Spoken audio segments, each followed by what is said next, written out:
Welcome to Mumtaz girls روم۔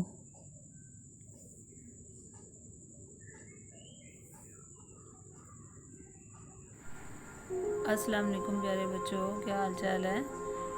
جیسا کہ آپ اپنا آن لائن پڑھائی کر رہے ہیں تو پیارے بچوں، آپ نے لیسن پڑھا تھا یوم دفاع۔ تو یوم دفاع کا آج آپ کریں گے محاورات کو جملوں میں استعمال۔ تو سب سے پہلا آپ کے پاس کیا ہے؟ لفظ ہے چھکے چھڑا دینا۔ تو چھکے چھڑا دینا کا مطلب کیا ہوتا ہے؟ کسی کو اس کے جو حواس ہیں وہ ختم کر دینا ہے، اس کی جو ہمت جواب دے دیتی ہے تو اس کو کہتے ہیں دشمن کے جیسے ہم اتنی طاقت سے کا مظاہرہ کرتے ہیں کہ وہ اس کے چھکے چھڑا دیتے ہیں۔ تو یہ جملہ آپ نے خود بنانا ہے، میننگ میں آپ کو سمجھا رہی ہوں۔ جوک در جوک کہتا ہے گروہ در گروہ، یعنی ایک گروپ آتا ہے پھر دوسرا آتا ہے، اس کو کہتے ہیں جوک در جوک۔ میلوں پہ، عیدگاہ میں، بڑے بڑے اجتماعات میں جب لوگ جا رہے ہوتے ہیں تو اس کے لحاظ سے اس کو استعمال کیا جاتا ہے۔ پھر ہے میلی آنکھ سے دیکھنا، یعنی بری نظر رکھنا کسی کے اوپر۔ تو جیسے دشمن کے بارے میں ہم کہتے ہیں کہ وہ اگر ہماری طرف میلی آنکھ سے دیکھے گا تو ہم اس کو نیست و نابود کر دیں۔ نیست و نابود بھی تباہ و برباد کرنا، یعنی کسی کا نام ختم کر دینا۔ جنون سرد پڑنا کیا تھا بچوں؟ یعنی جذبہ کم ہو جانا۔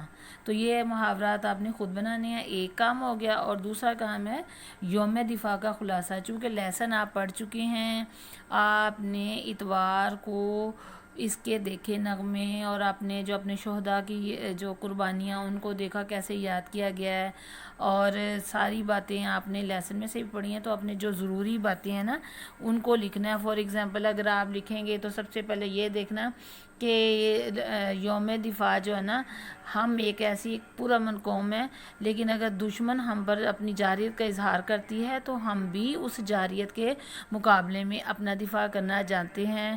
پھر آپ تھوڑا سا بتا دینا کہ ہر سال یوم دفاع 6 ستمبر کو منایا جاتا ہے، کیونکہ 6 ستمبر کی رات 1965 میں اندھیری رات تھی، تو ہندوستان نے پاکستان پر حملہ کر دیا اور وہ سمجھا تھا کہ پاکستان بے خبر ہوں گے، پاکستانی فوج بے خبر ہوگی۔ لیکن پاکستان کی بہادر اور جری فوج نے دشمن کے چھکے چھڑا دیے، اور 17 روز جاری رہنے والی اس جنگ میں ہندوستان کا جو جنگی جنون ہے وہ سرد پڑ گیا، اور پھر اس نے اقوام متحدہ میں گڑ گڑا کر فوری طور پر جنگ بندی کی درخواست پیش کر دی۔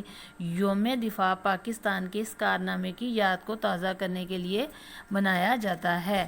اور پھر تھوڑا سا یہ بتانے کے بعد آپ نے یہ بتانا ہے کہ یہاں پر جب ہم یہ نمائش ہوتی ہے تو اس میں فوجی اسلحے کی نمائش کی جاتی ہے، کیونکہ ہم نے بھی خدا کے فضل سے اپنے دفاع کے لیے بابر، غوری، غزنوی اور حطف میزائل بنا رکھے ہیں۔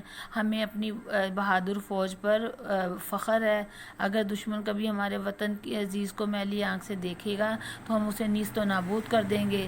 تو پیارے بچوں، یہ ساری باتیں جو ہے نا یوم دفاع کا جو خلاصہ ہے اس میں آ جائے گی۔ تو ٹھیک ہے، یہ آپ کا یہ کام ہو جائے گا۔ اور اس کے بعد آپ نے کیا کرنا ہے، 11 کو آپ نے کرنا ہے یہ کہ ان کے متضاد لکھنے ہیں۔ جیسے یہ لفظ ہے ایک، جب اکٹھے ہوتے ہیں تو کیا آتے ہیں؟ متحد، اور جب بکھر جاتے ہیں تو کیا ہوتے ہیں؟ منتشر۔ اگر کوئی کام شروع ہوتا ہے تو آغاز، اور اینڈ ہوتا ہے تو انجام، اور اسی طرح اوپر نیچے، باقاعدہ بے قاعدہ، جری بزدل، ارزاں گراں۔ ارزاں سستے کو کہتے ہیں، گراں مہنگے کو کہتے ہیں۔ اسی طرح آپ کا ہے، آپ کی اردو کی کتاب صفحہ نمبر 38 میں لکھا ہے اسم ضمیر۔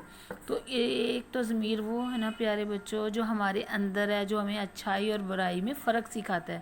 تو یہاں ہم اس ضمیر کی بات نہیں کر رہے، گرامر کے لحاظ سے اسم ضمیر کی بات کر رہے ہیں۔ تو اسم کی جگہ استعمال ہونے والے جو الفاظ ہیں، مثلا میں، ہم، آپ، تم، اس، ان، ہمارے، تمہارے، میرا، انہوں وغیرہ، تو ان سب کو جب ہم دیکھتے ہیں، یعنی بار بار ریپیٹیشن ہوتی ہے نا، احمد نے پڑھا، احمد نے لکھا، احمد اسکول جاتا ہے، احمد کھیلتا ہے، تو بار ریپیٹیشن آف نیم جو ہے نا کانوں کو اچھی نہیں لگتی۔ تو اس لحاظ سے ہم ریپیٹیشن سے بچنے کے لیے ان کی جگہ استعمال ہوتے ہیں آپ، وہ، ہم، جناب. تو میں نے یہ آپ کی آسانی کے لیے یہ الفاظ لکھ دیے ہیں. تو ان میں سے آپ نے جیسے میں، تو آپ نے لفظ لکھنا ہے اسم ضمیر کا میں. تو میں جماعت ششم کی طالب علم ہوں اور بڑے شوق سے اسکول جاتی ہوں. اس طرح کے آپ نے جملے خود سے بنانے ہیں ان تمام لفظوں کی مدد سے. ٹھیک ہو گیا. اور اس کے علاوہ جو آپ کا آخری کام ہے وہ ہے بچوں 12 کا. وہ آپ نے، یہ آپ کے سامنے ہے، اردو کے نشانات ہیں. تو ان کے جملے بنانے ہیں. یہ سب سے پہلے کیا ہے؟ ختمہ. ختمہ کس کو کہتے ہیں؟ فل سٹاپ کو. تو کوئی بھی جب جملہ بناتے ہیں تو اس کے اینڈ میں نشان لگتا ہے، تو اس کا مطلب یہ ختمہ ہے. سوالیہ کا نشان آپ کو آتا ہے، سوال کے اینڈ میں لکھا آتا ہے. تو کوئی خود ایسا سوال بنائے پھر نشان ڈالیے گا. اور اس سکتا بچوں ہوتا ہے کوما. کومے کی چھوٹا سا وہ جو الٹا واؤ ہوتا ہے اس کو کہتے ہیں. تفصیلیہ جو آپ نے 2 نقطے اور اس کے آگے نشان ہوتا ہے اس کو کہتے ہیں. جب جیسے آپ کو ہم کہتے ہیں درج ذیل 5 الفاظ کے جملے بنائیں تو وہ زیادہ دیے ہوتے ہیں، تو چونکہ ابھی تفصیل باقی ہوتی ہے تو 2 نقطے اور ایک نشان ہوتا ہے. اس کے بعد کوسین ہوتا ہے. جیسے ہماری لائبریری میں 200 کتابیں ہیں تو 200 اگر ہماری 200 کو ہم 2 ڈال کے نا نشان ایسے تو اس میں لکھتے ہیں، تو لازمی نہیں ہے کہ ہم 200 لکھیں. ہمارا جملہ ویسے بھی مکمل ہے لیکن ہم کوسین میں لکھ دیتے ہیں. اسی طرح واو وین ہوتا ہے. جیسے کہ قرآن پاک کی بات ہے اور حدیث ہے کوئی، یا کسی عظیم رہنما کا قول ہے، تو ان کو جب ہم 2 سیدھے واو اور 2 الٹے واو کے درمیان لکھتے ہیں تو اس کو کہتے ہیں واو وین. تو پیارے بچوں یہ بھی ہو گیا. اور اس کے بعد آپ کا لاسٹ ہے کہ متلازم. متلازم یہ ہوتا ہے ایک لفظ سنیں تو اس سے مطابق بہت سارے الفاظ ہمارے دماغ میں آ جاتے ہیں، اس کو کہتے ہیں متلازم. جیسے جماعت ہے. اگر میں کہوں 6th، ایک بچی کو کہتی ہیں بچوں آپ اپنی جماعت میں کیا کیا دیکھتی ہو، تو بچی کو کیا نظر آتا ہے؟ وہاں ڈیسک ہیں، وہاں کرسیاں ہیں، وہاں چاک ہیں، وہاں بلیک بورڈ ہے، وہاں سافٹ بورڈ ہے، اور یہ جتنی بھی کھڑکی ہے، پنکھا ہے، یہ جتنی کلاس روم سے ریلیونٹ چیزیں ہیں یہ بچوں کے آتی ہیں متلازم.